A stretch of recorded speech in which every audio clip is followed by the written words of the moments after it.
बाबा आज येताना बासुंदी घेऊन या ना. अगं कालच आपण आईचा वाढदिवस होता म्हणून आणली होती ना. ऐकलं, गोकुळची बासुंदी पुन्हा खावीशी वाटतेय. खरं सांगू, मलाही खावीशी वाटतेय.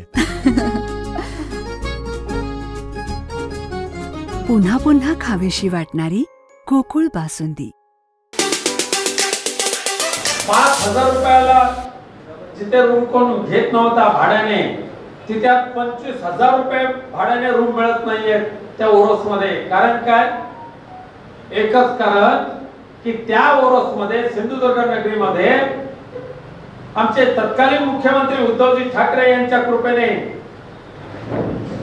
जे जिल्हा शासकीय रुग्णालय तयार झालं होतं, शासकीय वैद्यकीय महाविद्यालय तयार झालं ना, ते एका महाविद्यालयाने, शासकीय वैद्यकीय महाविद्यालयाने ओरोसचा कायापालट झाला आणि लोक सुद्धा सुखी झाली, आनंदित राहिली. विचार आमच्या जान्हवीताईंना.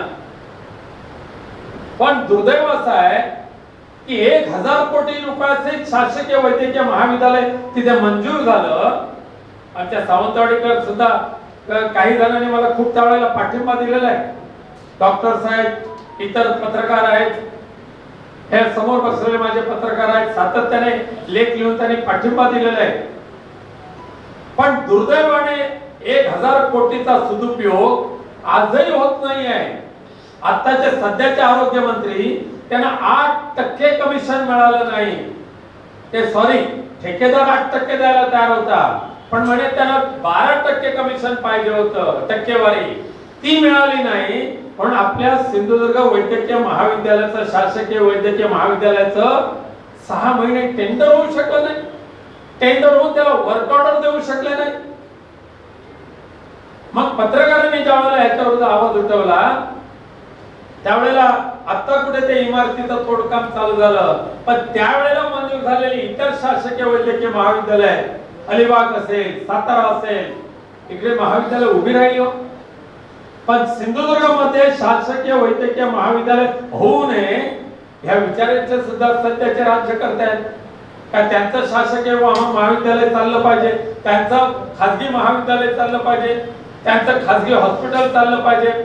सावंतवाडीचं मल्टी स्पेशालिटी हॉस्पिटल किती वर्ष टिमकी वाजवणार? होय, त्यावेळेला रुपेश राऊळ आणि आमच्या सगळ्या पदाधिकाऱ्यांना माहिती आहे, ज्यावेळेला हे सावंतवाडीच्या जागेचं ज्यावेळेला डिस्प्यूट तयार झालं, त्यावेळेला ह्या सावंतवाडी शहरापासून जवळ असलेला व्यक्ती इतर सावंतवाडीकर म्हणाले की आमच्या गोव्यामध्ये का कोल्हापूरमध्ये जाईपर्यंत आमचे अनेक जण मृत्युमुखी होतात, याच्यावर मार्ग काढा. मग आम्ही काही जणांना विचारलो व्यत्येला चालेल का? अनेक सावंतवाडीकर म्हणाले मरण्यापेक्षा 4 किलोमीटरवरचं व्यत्यय चालू शकतं. व्यत्यय ग्रामपंचायत पुढे आली जागा द्यायला. पण आमचे तत्कालीन पालकमंत्री उद्धव साहेबांकडे गेले, म्हणाले विनायक राऊत माझ्या कामामध्ये अडथळा आणतात. काम काय? तर म्हणे मी मल्टी स्पेशालिटी हॉस्पिटल लवकर होण्यासाठी प्रयत्न करतोय, हा अडथळा होऊ शकतो. आता किती वर्ष झाली सांगा? एकदा तरी विचारा भटजीना, कधीतरी ज्यांच्यावर तुम्ही विश्वास ठेवताय साईबाबांवर, त्यांची शपथ घेऊन तर सांगा ह्या वर्षी मी आता भूमिपूजन करतोय म्हणून. कशाला बसलाय सर, कशाला सोडवताय? त्यामुळे सावंतवाडीचा विकास हा आजपर्यंत काही राजकारण्यांच्या घाणेरड्या वृत्तीमुळे होऊ शकला नाही.